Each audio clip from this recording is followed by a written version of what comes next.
إن الحمد لله نحمده ونستعينه ونستغفره ونعوذ بالله من شرور أنفسنا ومن سيئات أعمالنا من يهده الله فلا مضل له ومن يضلله فلا هادي له وأشهد أن لا إله إلا الله وحده لا شريك له وأشهد أن محمدا عبده ورسوله أما بعد فإن خير الحديث كتاب الله وخير الهدي هدي محمد صلى الله عليه وسلم وشر الأمور محدثاتها وكل محدثة بدعة وكل بدعة ضلالة وكل ضلالة في النار.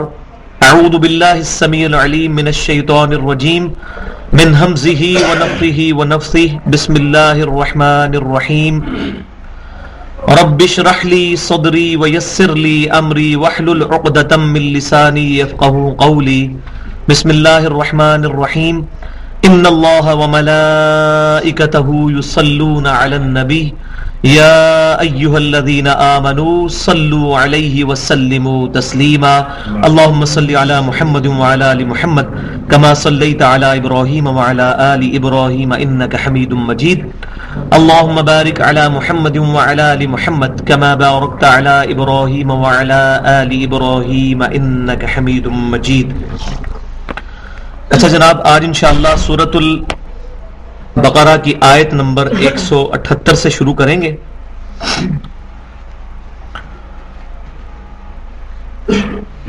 اب پھر جو ہے وہ جو شرعی احکامات ہیں شریعت محمدیہ صلی اللہ علیہ وسلم کے، ان میں سے ایک اہم ترین مسئلہ ڈسکس ہونے جا رہا ہے. اور اس سے پہلے تمہیداً یہ بات سمجھ لیں کہ انسانی تمدن جو ہے اس کی بنیاد دو چیزوں پر ہے. نمبر ایک، احترام جان کا احترام. کوئی شخص کسی کو نہ حق قتل نہ کرے، تکلیف نہ پہنچائے. اور نمبر دو، احترام مال، کسی کا مال نہ لوٹا جائے. یہ دو چیزیں ہوں گی تو کسی بھی معاشرے کے اندر تمدن جو ہے وہ صحت مند حالت میں قائم رہ سکتا ہے. اور جس معاشرے کے اندر نہ احترام جان ہو نہ احترام مال ہو، وہ معاشرہ صحت مند انداز سے پنپ نہیں سکتا. اور اس کے اوپر جو چیک ہے وہ ہے عدل کا، کہ انصاف ہونا چاہیے. تو اللہ تبارک و تعالیٰ نے بھی ان دو چیزوں کے اوپر ایمفسائز فرمایا ہے. اور اس میں بھی سب سے پہلی چیز احترام جان. صحیح مسلم کتاب الفتن چیپٹر میں یہ حدیث موجود ہے کہ امام کائنات صلی اللہ علیہ وسلم نے فرمایا کہ قرب قیامت کے اندر حرج عام ہو جائے گا. تو صحابہ اکرام علیہم رضوان نے پوچھا، یا رسول اللہ صلی اللہ علیہ وسلم یہ حرج کیا ہے؟ تو آپ نے فرمایا قتل. مارنے والے کو یہ نہیں پتا ہوگا کہ میں کیوں مار رہا ہوں اس کو، اور مرنے والے کو بھی یہ بات نہیں پتا ہوگی کہ اسے کیوں مارا جا رہا ہے. اور اس کا بہترین ثبوت آج ہمارے اس معاشرے کے اندر جو بد امنی پھیلی ہوئی ہے اس میں دیکھا جا سکتا ہے. نہ قتل کرنے والے کو پتا ہے کہ وہ کیوں قتل کر رہا ہے، اور نہ قتل ہونے والے کو پتا ہے کہ اس کا کیا جرم ہے. اسی طریقے سے صحیح مسلم کے اندر کتاب الفتن میں ہی ایک حدیث موجود ہے کہ امام کائنات صلی اللہ علیہ وسلم نے فرمایا کہ قرب قیامت کے اندر انسان صبح کے وقت اٹھے گا تو مومن ہوگا اور شام تک کافر ہو جائے گا، اور شام کو مومن سوئے گا اور صبح کافر ہو جائے گا. اس کا مطلب کیا ہے؟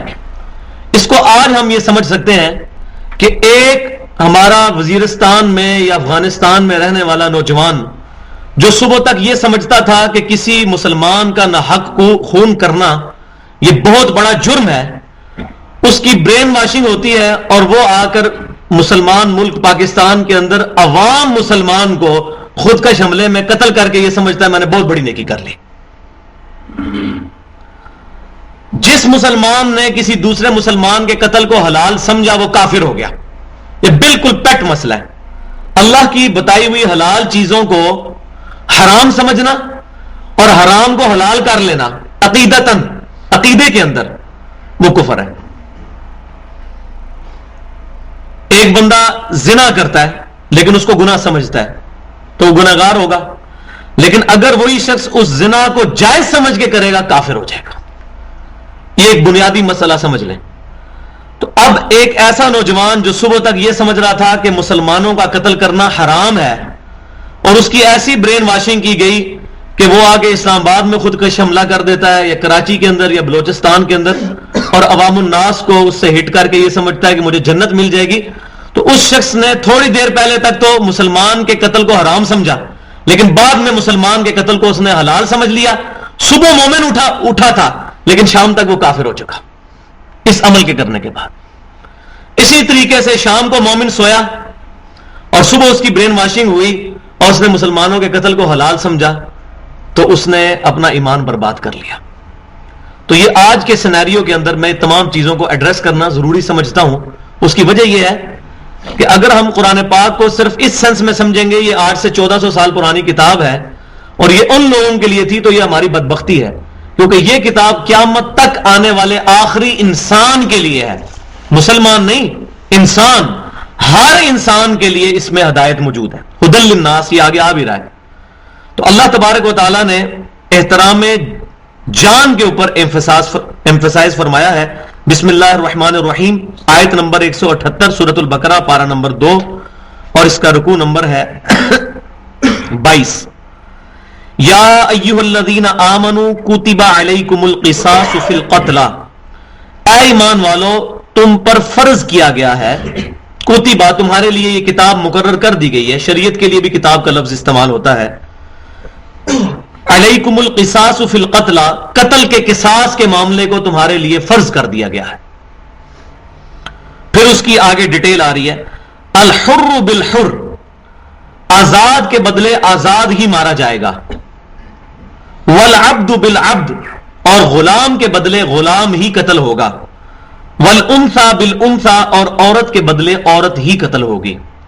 اصل میں پرانے معاشرے کے اندر ایک بہت بڑی یہ کمزوری تھی کہ جب کوئی آزاد شخص، آزاد سے مراد وہ کہ جو کسی کی غلامی میں نہ ہو، اس وقت غلامی کا دور تھا، اس شخص کو جب قتل کیا جاتا تھا تو اس کے جو ورثاء ہیں وہ یہ سمجھتے تھے کہ اب غلام نے چونکہ ایک آزاد کو قتل کیا ہے، اب یہ آزاد کی تو ہیومن ڈگنیٹی بہت زیادہ ہے، اس کے بدلے میں نہ صرف غلام کو بلکہ اس کے سارے گھر والوں کو قتل کیا جائے گا. یہ ان کے اندر ایک شیطنت گھس چکی تھی. تو اللہ تعالیٰ نے فرمایا کہ آزاد کے بدلے آزاد ہی قتل ہوگا. آزاد نے آزاد کو قتل کیا، آزاد ہی قتل ہوگا. غلام نے غلام کو قتل کیا، غلام ہی قتل ہوگا. یہ ڈفرینسیشن نہیں ہوگی کہ کسی تگڑی پارٹی کے بندے نے کسی کمزور پارٹی کو مار دیا تو اس کے بدلے میں ان کا کوئی غلام، کوئی بندہ کہ جی میں نے فلاں بندے کو قتل کیا تو میرا غلام لے جاؤ اس کے بدلے میں. ایسے نہیں ہوگا. جس نے قتل کیا وہ اس کے بدلے میں قتل ہوگا.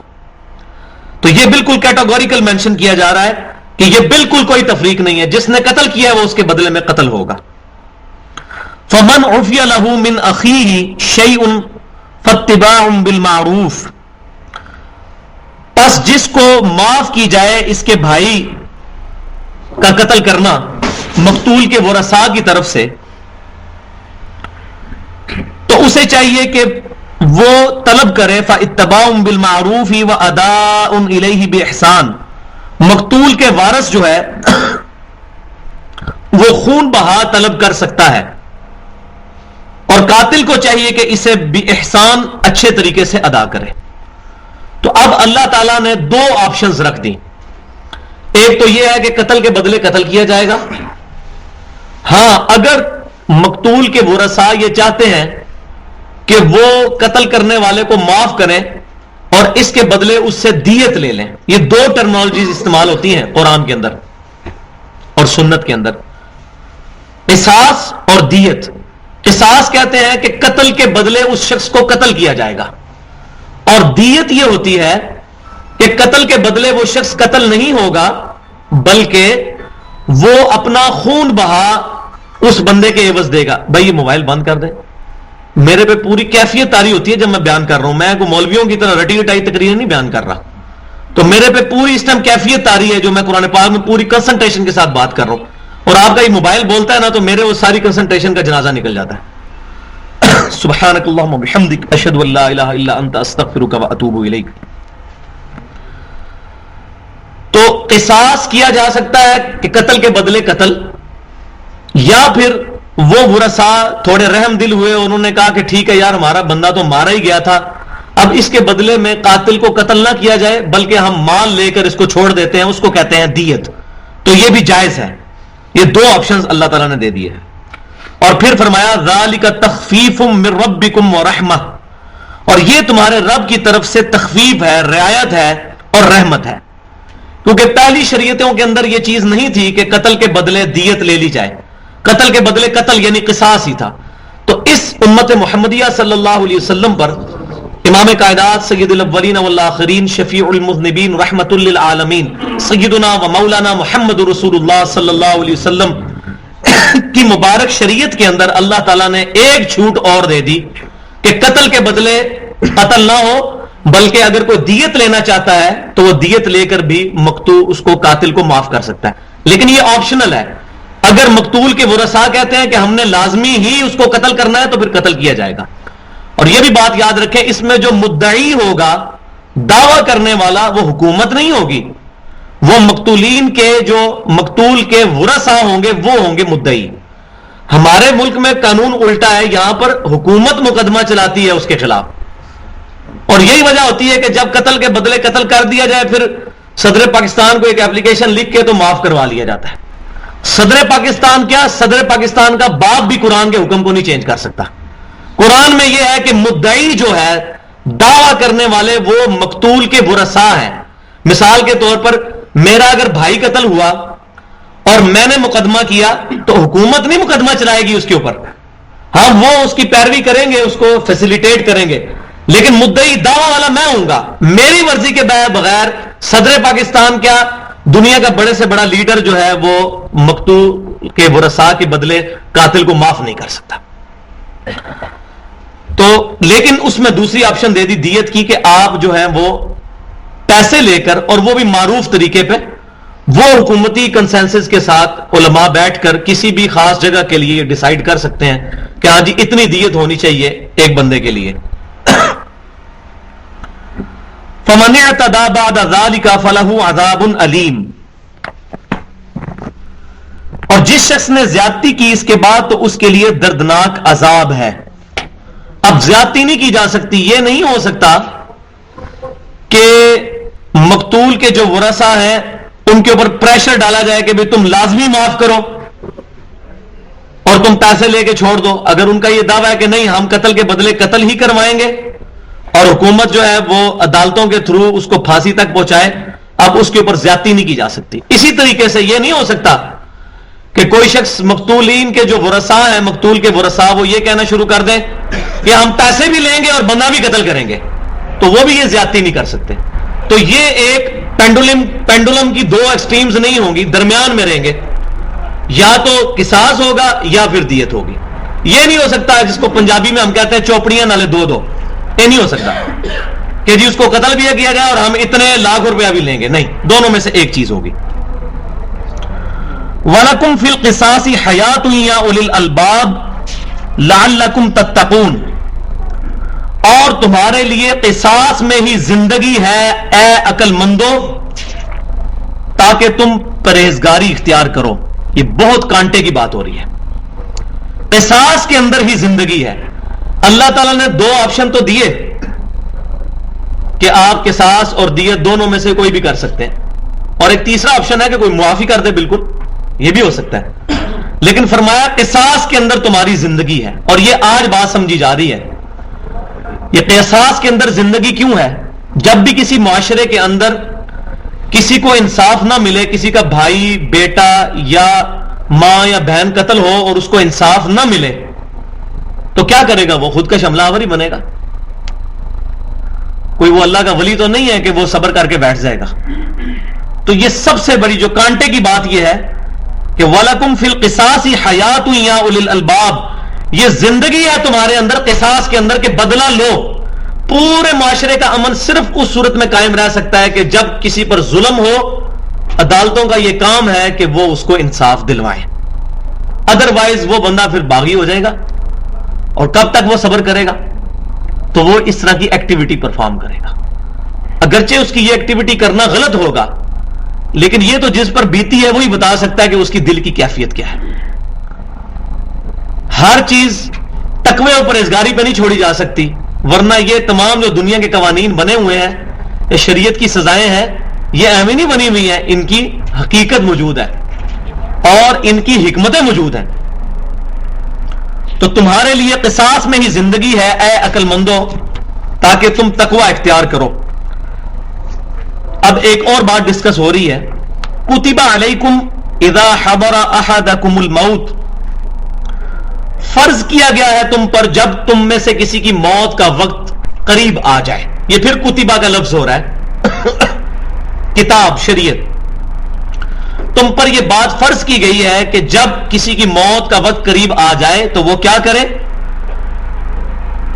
ان ترک خیرا الوصیۃ للوالدین والاقربین بالمعروف، تو وہ کچھ مال کی وصیت کرے اپنے ماں باپ کے لیے اور قریبی رشتہ داروں کے لیے انصاف کے ساتھ. حقا علی المتقین، اور ایسا کرنا ضروری ہے پرہیزگاروں کے لیے. کیا ضروری ہے؟ کہ وہ وصیت، یہ میری طرف متوجہ رہیں بھائی، جو آ رہے ہیں یہ تو اس طرح آتے رہیں گے اینڈ تک، آپ نے میری طرف توجہ رکھنی ہے. پھر بات ادھوری سمجھ آتی ہے، باہر جا کے پھر ادھر ادھر کی باتیں اپنی طرف سے لگا کے لوگ کرنا شروع کر دیتے ہیں. نماز کے قریب مت جاؤ، اگلی بات ہی نہیں سنتے. تو اس طرح متوجہ رہیں، ایک جملہ بھی چھوٹتا ہے نا تو ایک نقطے سے محرم مجرم بن جاتا ہے. پوری کنسنٹریشن اس طرف رکھیں. یہ اب حکم آ رہا ہے کہ موت کا وقت جس کا قریب آئے تو اس کے لیے ضروری ہے کہ وہ وصیت لکھوائے. لیکن یہ آیات منسوخ ہو چکی ہیں. اللہ تبارک و تعالیٰ نے وراثت کا جب قانون سورۃ النساء میں نازل کیا، خود ہی اللہ نے ڈیفائن کر دیا کہ جب کوئی شخص مر جائے گا، اس کے مرنے کے بعد ماں باپ کو اتنا حصہ ملے گا، اولاد کو اتنا ملے گا، اتنے بیٹے ہوں، اتنی بیٹیاں ہوں، پوری ڈیٹیل سے سورۃ النساء میں یہ آئیں گے شریعت کا. یہ آیت اس وقت تک تو تھی جب تک کہ وہ احکام نہیں آئے تھے. تو قرآن پاک میں اور حدیثوں میں بھی چیزیں احکام آتے ہیں پھر منسوخ ہو جاتے ہیں. جیسا کہ شریعت محمدیہ صلی اللہ علیہ وسلم نے موسیٰ علیہ السلام کی اور عیسیٰ علیہ السلام کی شریعت کو منسوخ کیا، اسی طریقے سے امام کائنات صلی اللہ علیہ وسلم کی اپنی مبارک شریعت میں بھی وقت کے ساتھ ساتھ اللہ تعالیٰ نے احکام کو منسوخ فرمایا. جیسے پہلے شراب جائز تھی، پھر اللہ تعالیٰ نے سورۃ المائدہ میں فائنل حکم نازل فرمایا کہ بعد آ جاؤ، اب شراب یہ شیطانی اعمال میں سے ہے، پھر اس کو حرام کر دیا. اسی طرح سود کو بھی سٹیجز میں حرام کیا.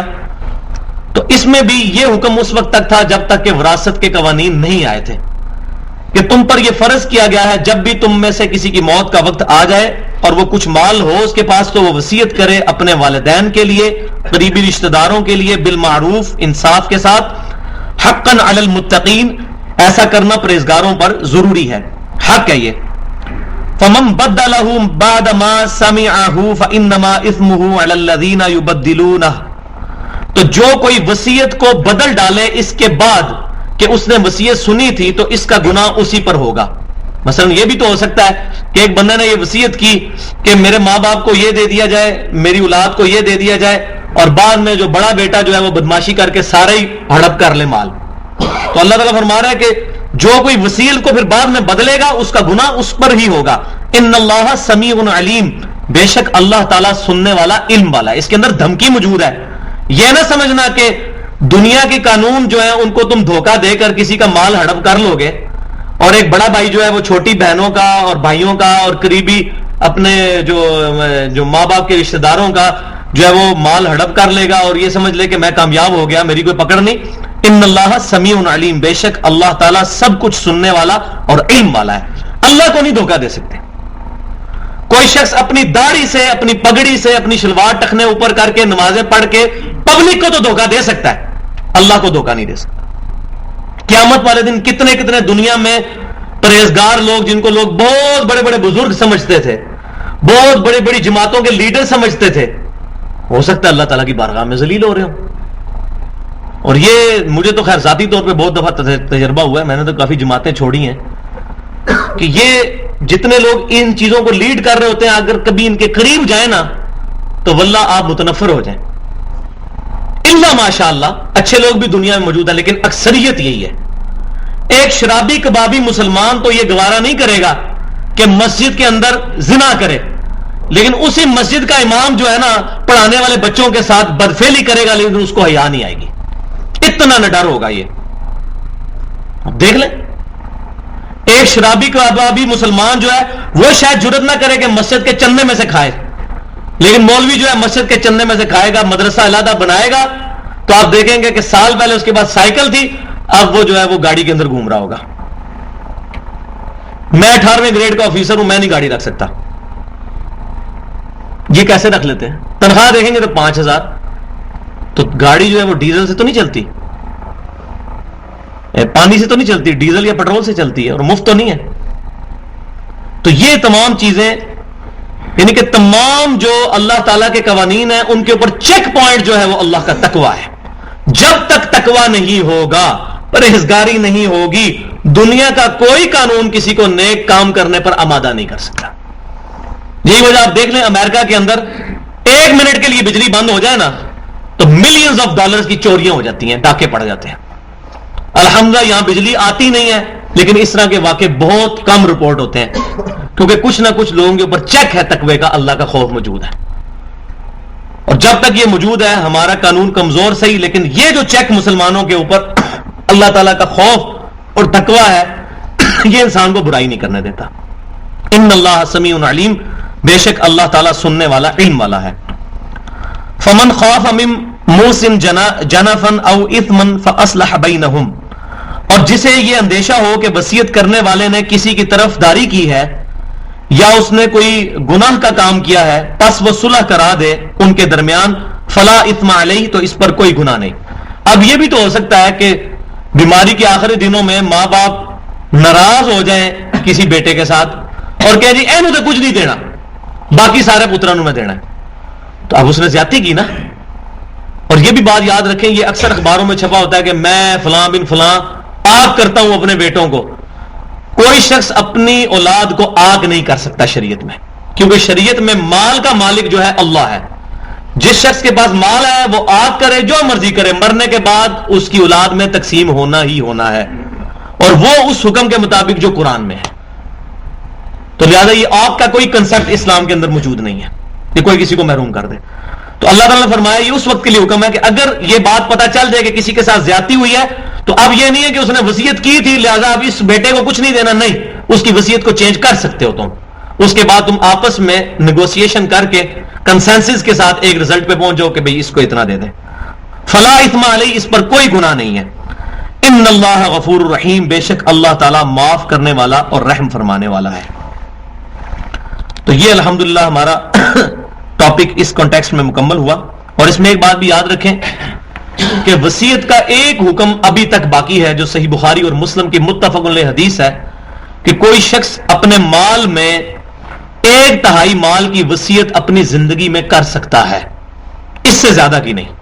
1/3 مال کی، یعنی کسی کے پاس سمجھیں کہ 99,000 روپے ہے تو وہ تیسرے حصے کی 33,000 کی کر سکتا ہے، اس سے زیادہ کی نہیں. اور وصیت وہ کرے گا تو پھر اپنے ورثاء کے لیے نہیں کر سکتا. مطلب یہ نہیں ہے کہ کوئی شخص کہے کہ جی میرے مرنے کے بعد یہ جو مکان ہے یہ میرے فلاں بیٹے کو مل جائے اور باقی اس کو جو حصہ ملنا ہے وہ ملے ہی ملے، تو اس کو تو زیادہ دے دیا. پھر تو وارث کے لیے وصیت نہیں ہو سکتی، وارث کے علاوہ کے لیے ہوگی، اور وہ بھی 1/3 سے. یہ نہیں ہے کہ بابا جی مرنے لگے ہیں تو ساری جائیداد مسجد کے نام کر گئے ہیں، ایسا نہیں کوئی کر سکتا. 1/3 مال سے زیادہ وصیت نہیں کی جا سکتی. وعلیکم السلام. اور 1/3 مال کی جو وصیت کریں گے وہ بھی وارث کے لیے نہیں کر سکتے. ہاں وارث کو اگر دینا ہے کسی نے اپنی زندگی میں دے سکتا ہے، لیکن اس میں بھی صحیح مسلم کی حدیث موجود ہے کہ نبی صلی اللہ علیہ وسلم نے فرمایا کہ برابر کا مال دینا ہے. ویسے تو یہ ہے کہ مرنے کے بعد جب وراثت تقسیم ہوتی ہے تو لڑکے کو ڈبل حصہ ملتا ہے، لڑکی کو سنگل. لیکن اگر زندگی میں کسی کو دیا جائے گا تو سب کو برابر ملے گا، چاہے لڑکی ہے یا لڑکا، اس کو برابر ملے گا. یہ صحیح مسلم میں حدیث موجود ہے. تو میں نے یہ تھوڑے تھوڑے احکامات جو ہے ساتھ ساتھ ایڈریس کر دیے جو یہاں پر ضروری تھے. اب آ رہا ہے قرآن پاک کا امپورٹنٹ ترین مقام، وہ ہے یہ 6 آیات قرآن پاک میں، ایک رکوع 6 آیات پر مشتمل جامع ترین قرآن کا رکوع ہے رمضان کے ٹاپک کے اوپر. پورے قرآن میں رمضان کے روزوں کو کہیں بھی ایڈریس نہیں کیا گیا سوائے اس ایک رکوع کے. ویسے تو جتنے احکامات ہیں، نماز کا حکم تقریباً 700 دفعہ کم و بیش آیا، اسی طریقے سے شراب کے بارے میں، سود کے بارے میں، لیکن رمضان کے روزوں کے بارے میں قرآن پاک میں صرف ایک مقام پر ہی ایڈریس کیا گیا ہے، اور وہ یہ مقام ہے 6 آیات کا، اور یہ رکوع نمبر 23 سورۃ البقرہ کا. یعنی اگر اس کا ہم عنوان رکھنا چاہیں نا رمضان المبارک تو رکھ سکتے ہیں. پورے قرآن میں رمضان کے اوپر اگر کسی نے کوئی ٹاپک پہ کوئی مضمون تیار کرنا ہے تو یہ ایک رکوع ہی ہے، اور پورے قرآن میں کہیں رمضان کو ایڈریس نہیں کیا گیا. یہ لہذا رمضان پاک کی ایک خصوصیت روزوں کی اہمیت کے اعتبار سے یہ میں نے چیز عرض کر دی. یا ایھا الذین آمنوا کتب علیکم الصیام کما کتب علی الذین من قبلکم لعلکم تتقون. اے ایمان والو، تم پر فرض کیے گئے ہیں روزے جیسا کہ تم سے پہلوں پر، جو تم سے پہلے گزر چکے ہیں ان پر فرض کیے گئے تھے. اس کو اردو میں شستہ اردو میں کہتے ہیں اگلوں پر، جو گزر چکے.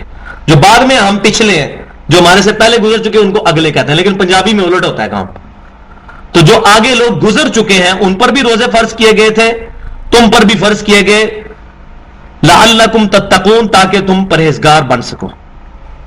تو روزوں کا مقصد بیان کر دیا گیا، پرہیزگاری، تقوی. اور تقوی جو ہے یہ اسلام کی ریڑھ کی ہڈی ہے. کسی شخص کے اندر اگر تقوی موجود نہیں ہے تو اس کی نیکی نہیں ہے. اگر اس کے اندر تقوی موجود ہے اور اس سے نیکی میں کوئی لغزش ہو جاتی ہے تو اللہ تعالیٰ معاف کرنے والا ہے. تقوی جو ہے یہ روح ہے، اور اس کو حاصل کرنے کا طریقہ رمضان کے مہینے کے روزے. اس کو میں آگے چل کے تھوڑا اور ایڈریس کروں گا. صحیح بخاری اور صحیح مسلم میں متفق علیہ حدیث موجود ہے کہ 10 محرم کا روزہ مسلمانوں پر فرض تھا پہلے، عاشورہ کا روزہ. اور اس کی پوری ڈیٹیل موجود ہے کہ یہودی جو ہے وہ 10 محرم کا روزہ رکھا کرتے تھے، کیونکہ فرعون جو ہے وہ غرق ہوا تھا 10 محرم کے دن، اور موسیٰ علیہ السلام کی قوم کو نجات ملی تھی، اس کے شکرانے میں وہ روزہ رکھتے تھے. تو نبی صلی اللہ علیہ وسلم نے بھی روزہ رکھنے کا حکم فرمایا. لیکن جب رمضان کا مہینے کے روزے فرض ہوئے تو پھر عاشورہ کا روزہ جو ہے وہ آپشنل رکھ دیا گیا. مرضی ہے چاہے رکھ لے چاہے نہ رکھے، لیکن جو رکھے گا اس کے لیے فضیلت جو ہے وہ بیان فرما دی کہ اس کے 1 سال کے گناہوں کا کفارہ بن جائیں گے یہ ایک روزہ عاشورہ کا. تو صحابہ کرام علیہم رضوان نے عرض کیا، صحیح مسلم میں موجود ہے کہ آپ صلی اللہ علیہ وسلم تو ہمیں یہودیوں اور عیسائیوں کی مخالفت کا حکم دیتے ہیں، تو ہم صرف 10 محرم کا روزہ رکھیں. تو آپ صلی اللہ علیہ وسلم نے فرمایا کہ تم 10 اور 9 دونوں کا رکھو. جامعہ ترمذی میں ڈیٹیل کے ساتھ موجود ہے کہ اس کے ساتھ روزہ ملاؤ. اور ابن عباس رضی اللہ تعالیٰ عنہ کہتے ہیں کہ نبی صلی اللہ علیہ وسلم نے فرمایا کہ اگلے سال میں اگر زندہ رہا تو میں ساتھ 9 کا روزہ بھی ایڈ کروں گا. ایک ضعیف حدیث مسند امام احمد میں ملتی ہے کہ 11 کا رکھا جا سکتا ہے، لیکن وہ ضعیف حدیث ہے. صحیح حدیث یہی ہے کہ 9 کا بھی ساتھ ملایا جائے تاکہ یہود و نصارہ کی مخالفت ہو.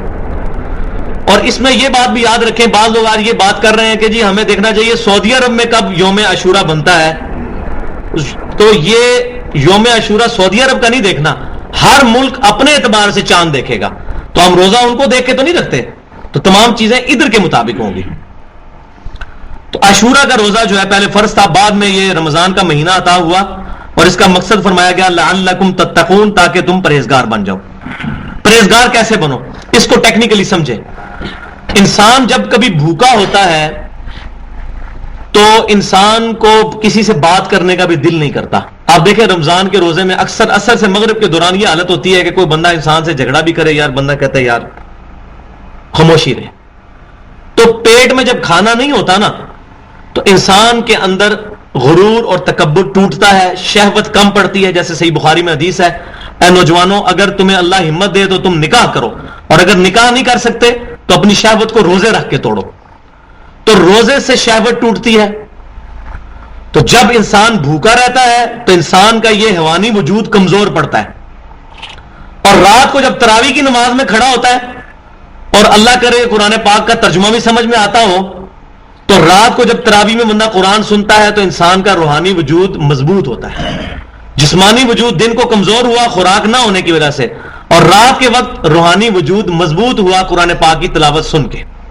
یتلو علیہم آیاتہ ویزکیہم ویعلمہم الکتاب والحکمہ.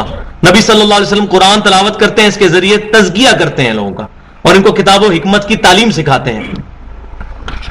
تو یہ دونوں چیزیں جب ایڈ ہوں گی تو انسان میں پرہیزگاری اور تقوی پیدا ہوگا.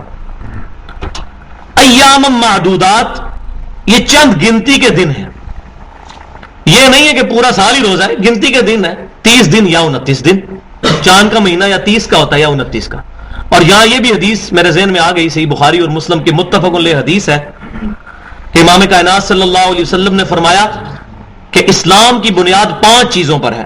نمبر 1 گواہی دینا کہ اللہ کے سوا کوئی معبود نہیں، محمد صلی اللہ علیہ وسلم اس کے بندے اور رسول ہیں. نمبر 2 نماز قائم کرنا. نمبر 3 زکوٰۃ دینا. نمبر 4 رمضان کے روزے رکھنا. اور نمبر 5 استطاعت ہو اللہ کی راہ میں تو حج کرنا. تو اسلام کے جو بنیادی 5 پلرز ہیں، جن 5 ستونوں پر اسلام کی بلڈنگ کھڑی ہے، ان میں سے ایک روزہ بھی ہے. ایام معدودات، چند گنتی کے روز ہیں. فمن کان منکم مریضا او علی سفر فعدۃ من ایام اخر، تو جو کوئی بھی تم میں مریض ہو یا سفر پر ہو تو اتنے روزے اور دنوں میں رکھ لے. اب مسافر کو اور بیمار شخص کو یہ اجازت ہے کہ وہ روزے چھوڑ سکتا ہے. اور اس میں یہ بھی ضروری نہیں ہے کہ آج کل جس طرح بعض لوگ کہتے ہیں آج کل تو سفر بڑا آرام دہ ہے، روزہ نہیں چھوڑ سکتے. ایسی بات نہیں ہے، یہ قیامت تک کے لیے حکم ہے. چاہے کوئی جہاز میں سفر کر رہا ہے یا ٹرین میں کر رہا ہے یا ہونڈا سیوک میں کر رہا ہے، جس طرح کا بھی سفر ہے وہ روزہ چھوڑ سکتا ہے. اور ایون یہ بھی ہے کہ اگر کسی شخص نے روزہ رکھا سفر میں اور بعد میں اس کو احساس ہوا کہ میں تو روزہ نہیں نبھا سکوں گا گرمیوں کا، تو مجھے بڑی تکلیف ہوگی، تو روزہ توڑ بھی سکتا ہے، اس میں کفارہ بھی کوئی نہیں ہے. یہ صحیح بخاری کے اندر حدیث موجود ہے کہ نبی صلی اللہ علیہ وسلم نے جب فتح مکہ کے موقع پر مکے پر چڑھائی کی کفار کے خلاف، تو آپ صلی اللہ علیہ وسلم روزے کی حالت سے تھے. مقام قدید پر جا کر آپ صلی اللہ علیہ وسلم نے روزہ توڑ دیا، اور صحابہ کرام علیہ رضوان نے جب دیکھا کہ نبی صلی اللہ علیہ وسلم نے روزہ توڑا ہے تو انہوں نے بھی اپنا روزہ توڑ دیا. قربان جائیں امام کائنات صلی اللہ علیہ وسلم کی پیروی کرنے والے صحابہ کرام کے، کہ انہوں نے کوئی ریزن نہیں دیکھی، آپ صلی اللہ علیہ وسلم نے روزہ توڑا، انہوں نے بھی توڑ دیا. ادھر ہم لوگوں کو قرآن سے صحیح حدیث سے مسائل بتاتے ہیں، لوگ کہتے ہیں نہیں ہمارے بزرگ تو یہ کہتے ہیں. ہم کہتے ہیں بزرگ اس کو پکڑو جس کو اللہ نے ہمارا بزرگ بنا کر بھیجا ہے. باقی کسی بھی مکتبہ فکر کے جو بزرگ ہیں، ہر بندے کو اپنے مکتبہ فکر کے بزرگ بڑے پیارے ہیں. بریلویوں سے اگر آپ پوچھیں گے وہ کہیں گے جی ہمارے بزرگ بہت اچھے ہیں. یہ دیوبندی تو سارے گستاخ رسول ہیں. دیوبندی کہیں گے بریلویوں کے سارے بزرگ مشرک ہیں. یہ دونوں مل کے اہل حدیث کے بزرگوں کو برا کہیں گے، اہل حدیث ان کے بزرگوں کو برا کہیں گے. اس طرح یہ آپس میں یہ سارا یہ مولویوں کی گیم چلتی رہے گی روٹی پانی کے چکر میں، اور مسلمانوں کو اہل قبلہ کو آپس میں لڑواتے رہیں گے. اس کا طریقہ کار کیا ہے؟ امت کو جوڑا جائے. امت فرقوں پر نہیں جڑے گی، امت جڑے گی تو اس ٹائٹل پر جو اللہ تعالیٰ نے ہمیں قرآن پاک میں کلیئر کٹ ارشاد فرمایا، وَاعْتَصِمُوا بِحَبْلِ اللَّهِ جَمِيعًا وَلَا تَفَرَّقُوا، اللہ کی رسی کو مضبوطی سے تھام لو اور آپس میں فرقہ واریت میں مت بٹو. اور یہ صحیح مسلم کی حدیث لکھی ہے کتاب الفضائل انٹرنیشنل نمبرنگ کے مطابق 6228 نمبر حدیث.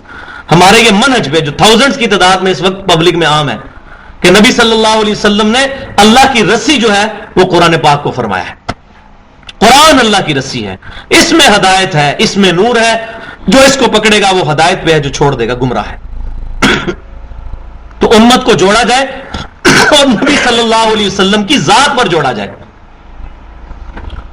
ورنہ کسی اور شخصیت پر جوڑیں گے تو امت میں اختلاف آئے گا. قرآن اور سنت پہ جوڑا جائے اور اللہ اور اس کے رسول صلی اللہ علیہ وسلم کی مبارک ذات کے اوپر جوڑا جائے.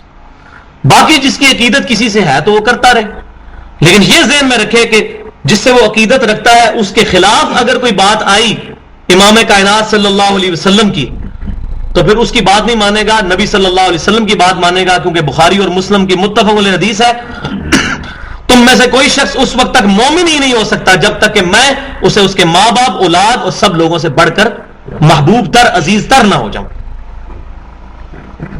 پھر یہ نہ بندہ کہ جی ایڈے بڑے پاگل سن.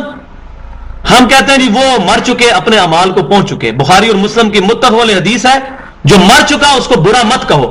اگر وہ اچھا تھا تو اللہ تعالیٰ اس کو اجر دے گا، اور اگر برا تھا تو اللہ تعالیٰ اس کو سزا دے رہا ہوگا. تمہیں ٹینشن لینے کی ضرورت نہیں ہے. اور ہم یہی کہتے ہیں کہ ایک دوسرے کے بزرگوں کو گالی گلوچ برا نہ کہیں، بلکہ ان کا معاملہ اللہ پر چھوڑ دیں. لیکن یہاں یہ بات بھی یاد رکھیں، اس کا یہ مطلب نہیں ہے کہ اگر کسی کے بزرگ نے نبی صلی اللہ علیہ وسلم کی شان میں گستاخی کی ہے تو ہم وہاں خاموشی اختیار کریں گے، پھر تو ہم خود بے ایمان ہو جائیں گے.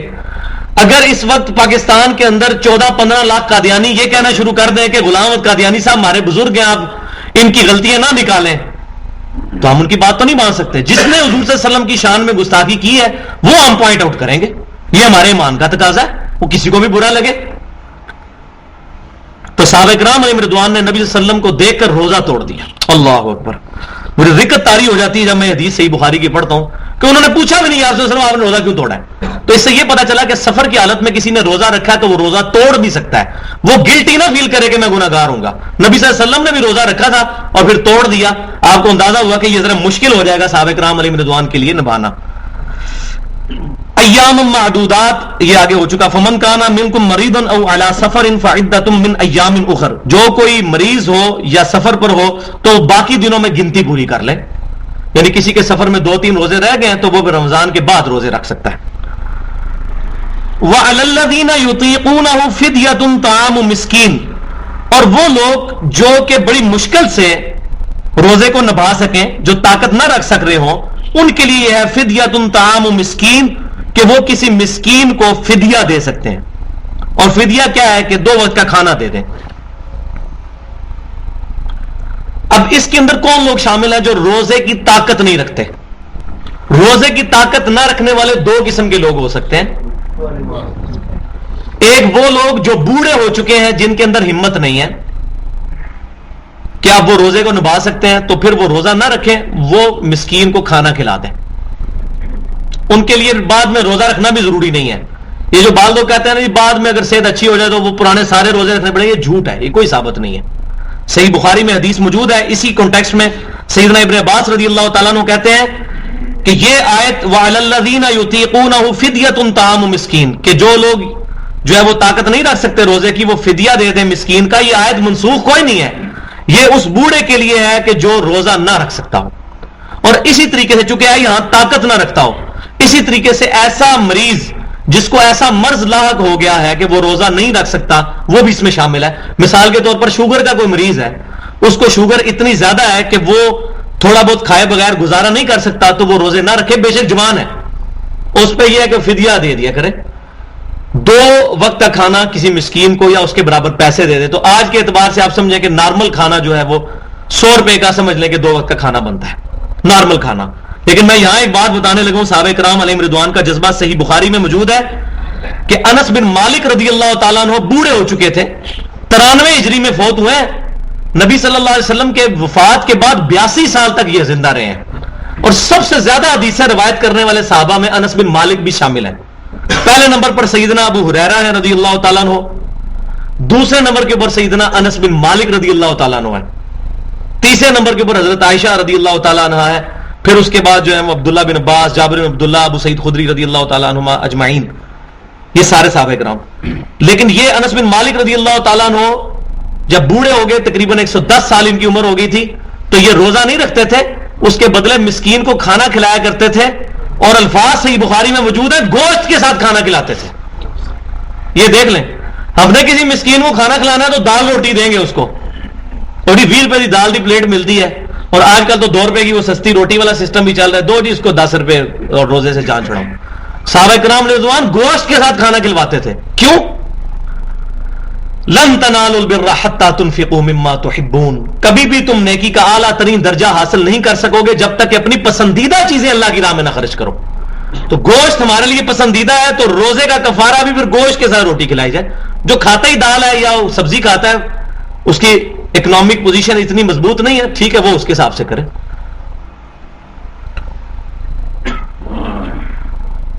فمن تطوع خیرا فهو خیر له. اور جو کوئی خوشی سے زیادہ نیکی کرنا چاہے تو اس کے لیے زیادہ بہتر ہے.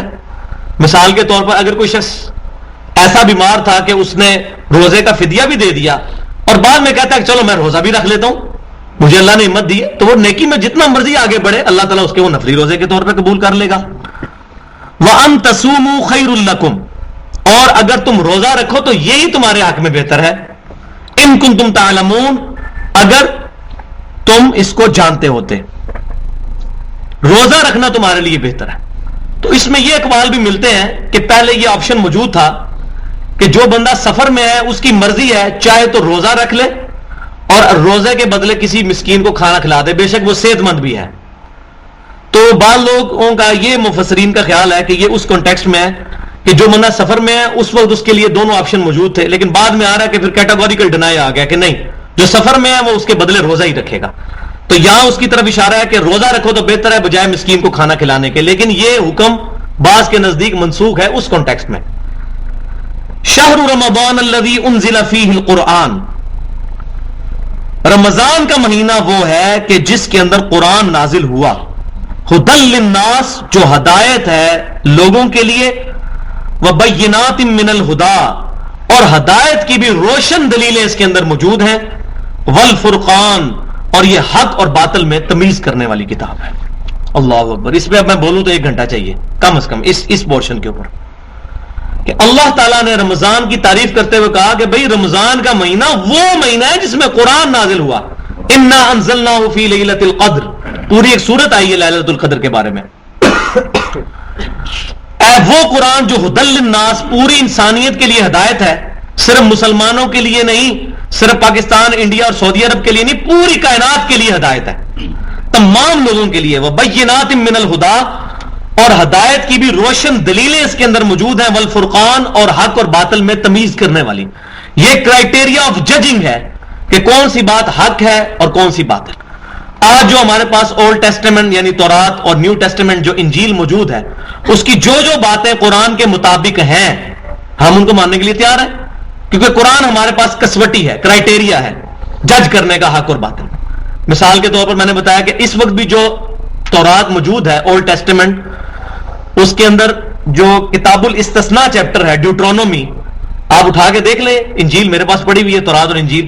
تورات میں جو چیپٹر آف ڈیوٹرونومی ہے اس کا باب نمبر 18 کی آیت نمبر 18 ہے کہ اللہ تعالیٰ نے فرمایا کہ اے موسیٰ علیہ السلام، میں تیرے ان امتیوں کے بھائیوں میں سے، یعنی بنی اسرائیل کے بھائی بنو اسماعیل میں سے، تیری مانند ایک رسول برپا کروں گا، اس کے منہ میں اپنا کلام ڈالوں گا، وہ اپنی خواہش نفس سے کچھ نہیں کہے گا، وہ وہی کہیں گے جو میں ان کو وہی کروں گا. نبی صلی اللہ علیہ وسلم کی پریڈکشن آج بھی موجود ہے، اور یہ سورۃ الاعراف کے اندر اور باقی صورتوں میں ڈیٹیل سے آتا ہے کہ نبی صلی اللہ علیہ وسلم وہ نبی ہیں جن کی نشانیاں تورات اور انجیل کے اندر موجود ہیں، حتیٰ کہ صحابہ کرام علیہم رضوان کی. محمد الرسول اللہ والذین معہ اشداء علی الکفار رحماء بینہم، یہ آپ سورۃ الفتح کی آخری آیت پڑھیں کہ اللہ تعالیٰ فرماتا ہے کہ صحابہ کرام کی بھی تعریف تورات اور انجیل کے اندر موجود ہے. تو نبی صلی اللہ علیہ وسلم کی پریڈکشنز، پیشن گوئیاں تورات اور انجیل میں موجود. تو آج جو آیات ایسی ملتی ہیں تو ہم ان کو ماننے کے لیے تیار ہیں، لیکن اگر کوئی ایسی آیات ملیں جو قرآن سے ٹکراتی ہیں تو پھر یہ فرقان ہے، الفرقان، حق اور باطل میں تمیز کرنے والی کتاب ہے، فرق کرنے والی.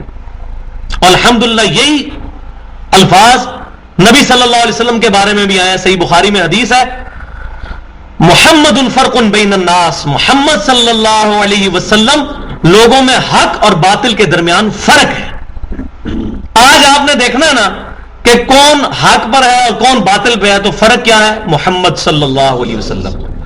جو شخص اپنی نسبت امام کائنات، سید الاولین والآخرین، شفیع المذنبین، رحمت للعالمین، سیدنا و مولانا امام اعظم محمد الرسول اللہ صلی اللہ علیہ وسلم کے ساتھ جوڑتا ہے اور کہتا ہے کہ میں آپ صلی اللہ علیہ وسلم کا امتی ہوں اور میں آپ صلی اللہ علیہ وسلم کو اپنا امام مانتا ہوں، تو وہ الحمدللہ حق پر ہے، چاہے وہ بریلوی ہے، چاہے دیوبندی ہے، چاہے اہل حدیث ہے، شیعہ کوئی بھی ہے. پریکٹیکلی اگر وہ اپنی اس چیز کو مانتا ہے، ان گروہوں کے نام رکھنے سے کوئی فرق نہیں پڑتا. اور لیکن اگر کوئی شخص امام کائنات صلی اللہ علیہ وسلم کو چھوڑ کر کبھی دوسری صدی، کبھی تیسری صدی، کبھی چوتھی صدی کے مولویوں کے ساتھ اپنی نسبت جوڑتا ہے تو وہ سمجھ لے کہ محمد فرق بین الناس، محمد صلی اللہ علیہ وسلم فرق ہے حق اور باطل کے درمیان. ہمارے کلمے میں اللہ کے بعد محمد صلی اللہ علیہ وسلم کا مبارک نام آتا ہے، نہ تو ہمارے کلمے کے اندر کسی بزرگ کا نام آتا ہے اور نہ کسی عالم کا نام آتا ہے. محمد صلی اللہ علیہ وسلم، انہی کو ہم نے آئیڈیل بنانا ہے. لقد کان لکم فی رسول اللہ اسوۃ حسنہ، بے شک نبی صلی اللہ علیہ وسلم کی زندگی میں تمہارے لیے بہترین نمونہ ہے. تو قرآن بھی الفرقان ہے اور نبی صلی اللہ علیہ وسلم بھی الفرقان ہے، وہ کتابی شکل میں اور یہ پریکٹیکل آپ صلی اللہ علیہ وسلم کی مبارک ذات. فمن شاہد منکم الشہر فلیصم، تو جو کوئی بھی تم میں سے رمضان کا مہینہ پائے تو اس کو چاہیے کہ وہ روزے رکھے. تو یہ بالکل حکمیہ انداز آ گیا کہ جو بھی رمضان کے مہینے میں موجود ہوگا اس نے روزے رکھنے ہی رکھنے. ومن کان مریضا او علی سفر، اور جو کوئی بیمار ہو یا سفر پر ہو، فعدۃ من ایام اخر، تو وہ باقی دنوں میں اپنی گنتی پوری کر لے. یرید اللہ بکم اليسر ولا یرید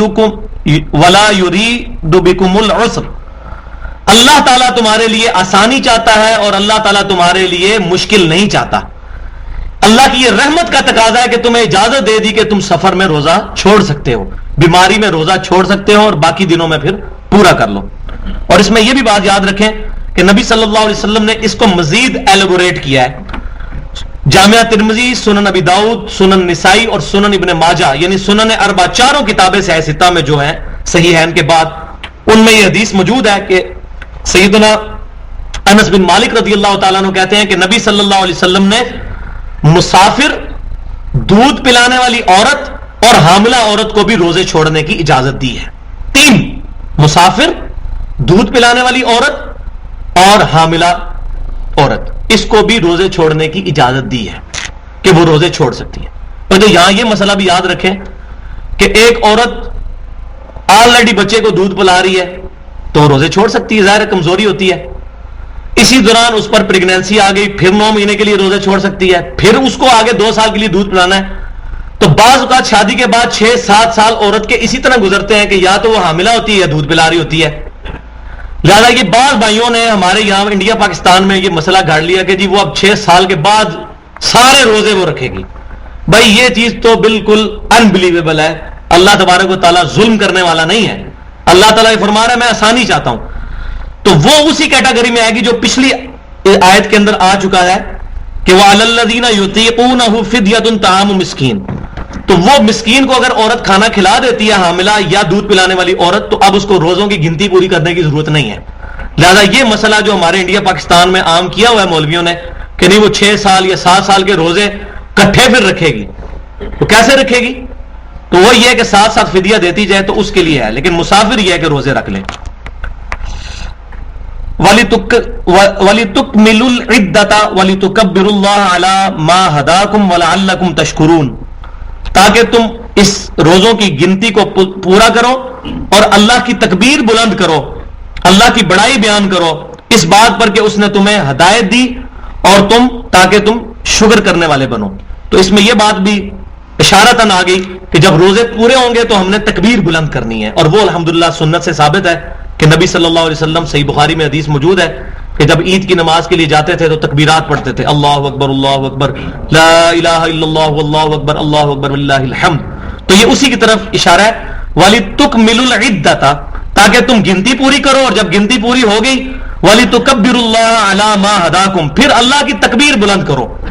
اور صحیح بخاری اور مسلم کی متفق علیہ حدیث ہے، ابن عباس رضی اللہ تعالیٰ عنہ کہتے ہیں کہ ہم نبی صلی اللہ علیہ وسلم کا نماز کا مکمل ہونا بھی تکبیر کی آواز سے پہچانتے تھے. آپ صلی اللہ علیہ وسلم نماز کا سلام پھیرنے کے بعد بلند آواز سے کہتے تھے اللہ اکبر.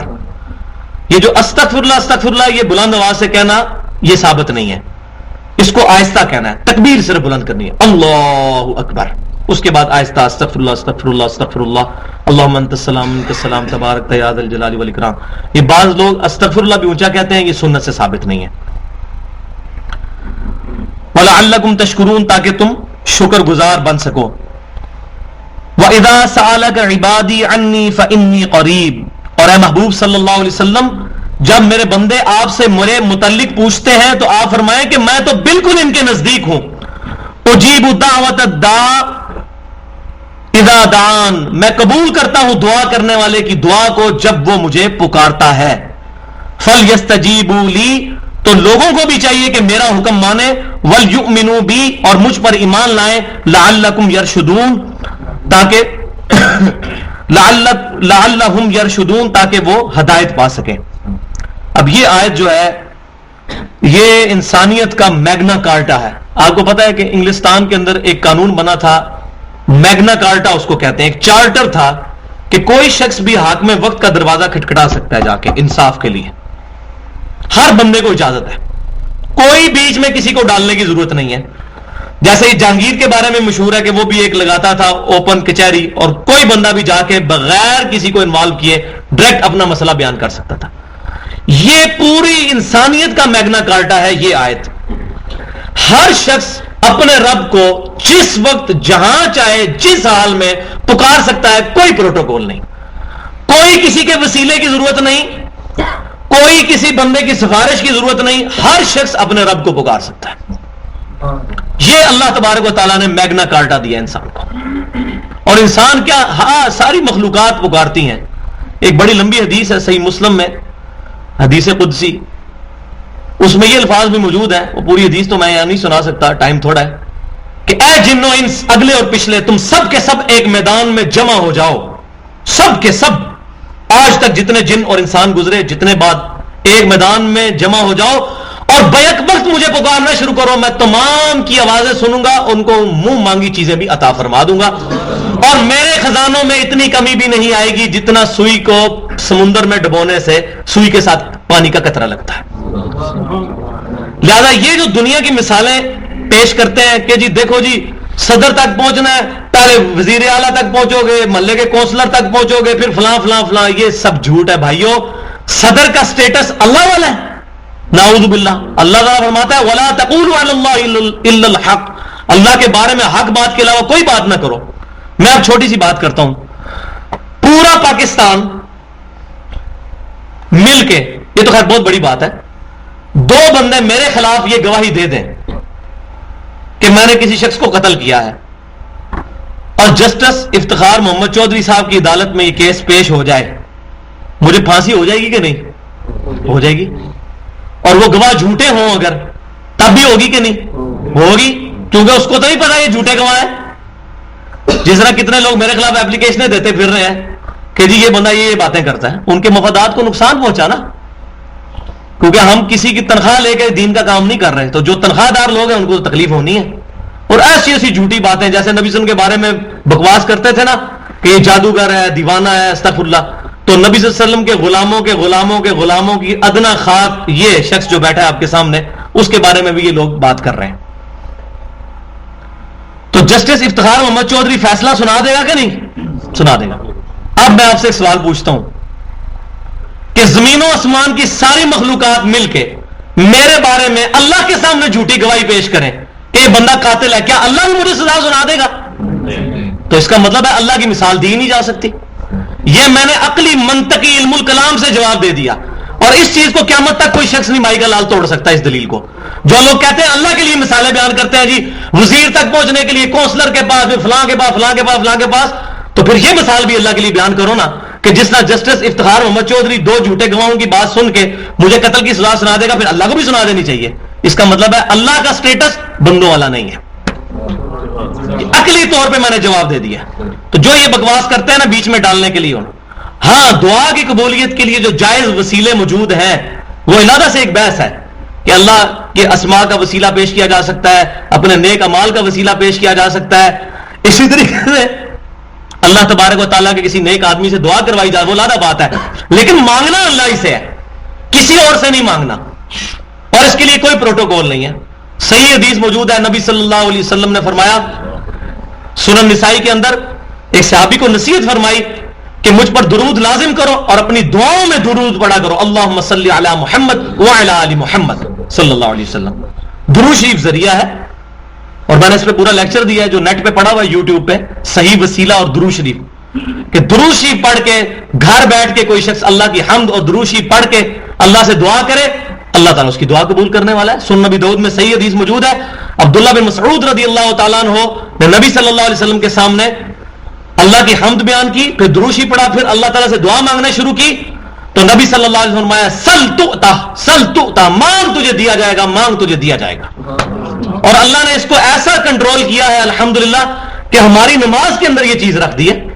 ہم نماز میں کیا کرتے ہیں؟ پہلے اللہ کی حمد بیان کرتے ہیں، التحیات للہ والصلوات والطیبات، اس کے بعد السلام علیکہ ایھا النبی، نبی صلی اللہ علیہ وسلم پر درود شریف پڑھتے ہیں، پھر درود ابراہیمی پڑھتے ہیں، اس کے بعد دعا پڑھتے ہیں. یہی ترتیب ہے.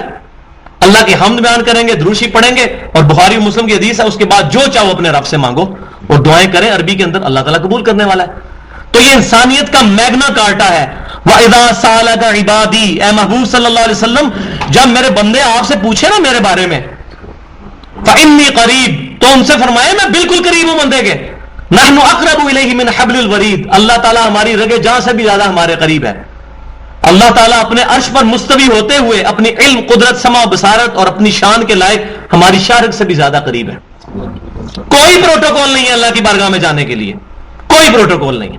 ہر بندہ اللہ تعالیٰ سے مانگ سکتا ہے. تو یہ آیت یہاں پر کیوں آئی اس کو بھی سمجھے عقلی طور پر، کہ جب کوئی شخص رمضان میں آپ دیکھتے ہیں کتنا دل نرم ہوا ہوتا ہے، دن کے وقت بھوک برداشت کر کے اور رات کو تراویحوں کی تھکاوٹ، پھر انسان کو کبھی یہ دل میں خواہش پیدا ہوتی ہے یار میں یہ کس کے لیے سب کچھ کر رہا ہوں، بن دیکھے رب کے لیے کر رہا ہوں جس کو میں نے دیکھا بھی نہیں.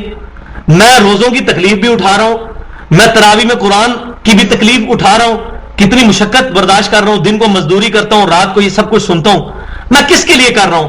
تو اس کے دل میں اپنے رب کے لیے تڑپ پیدا ہوتی ہے کہ جس اللہ کے لیے میں کر رہا ہوں وہ اللہ مجھے حاصل ہو جائے. تو پھر صحابہ کرام علیہ رضوان پر جب یہ کیفیت طاری ہوتی تھی تو وہ نبی صلی اللہ علیہ وسلم سے پوچھتے تھے کہ اللہ کے بارے میں پوچھتے تھے کہ جس اللہ کے لیے ہم کر رہے ہیں اللہ کدھر ہے؟ وَإِذَا سَأَلَكَ عِبَادِي، اے محبوب صلی اللہ علیہ وسلم جب میرے بندے آپ سے پوچھتے ہیں عنی، میرے متعلق، فَإِنِّي قَرِيب، تو ان سے فرمائیے میں بالکل نزدیک ہوں. اجیب دعوت الداع، اور قبول کرتا ہوں پکارنے والے کی پکار، اذا دان، جب بھی وہ مجھ سے مانگتا ہے. لیکن اس کی شرط، دو شرطیں لگا دیں. فَلْيَسْتَجِيبُوا لِي، لیکن اسے بھی چاہیے کہ میرا حکم مانے. یہ نہیں ہے کہ اللہ کی نافرمانیاں ہو رہی ہیں، حرام خوریاں ہو رہی ہیں، اللہ تعالیٰ کی شریعت کا مذاق اڑایا جا رہا ہے، آپ قنوت نازلہ کیا خانہ کعبہ میں قنوت نازلہ پڑھ لیں، بیت المقدس آزاد نہیں ہونے کا، افغانستان چھین نہیں گیا، عراق برباد ہو ہی گیا، پاکستان کو بھی برباد کر دیا گیا. قنوت نازلہ پڑھتے رہے بے شک، ہر نماز میں پڑھے، کوئی فرق نہیں پڑے گا. قنوت نازلہ تب فرق پڑے گا. یہ دو شرطیں بتائی جا رہی ہیں دعا کے لیے. فَلْيَسْتَجِيبُوا لِي، ان کو چاہیے پہلے میرا حکم تو مانے. یہ ون وے ٹریفک تو نہیں ہے، ایک طرف سے چلنی ہے، ایک طرف سے، دونوں طرف سے. وَلْيُؤْمِنُوا بِي، اور مجھ پر ایمان لے کر آئیں.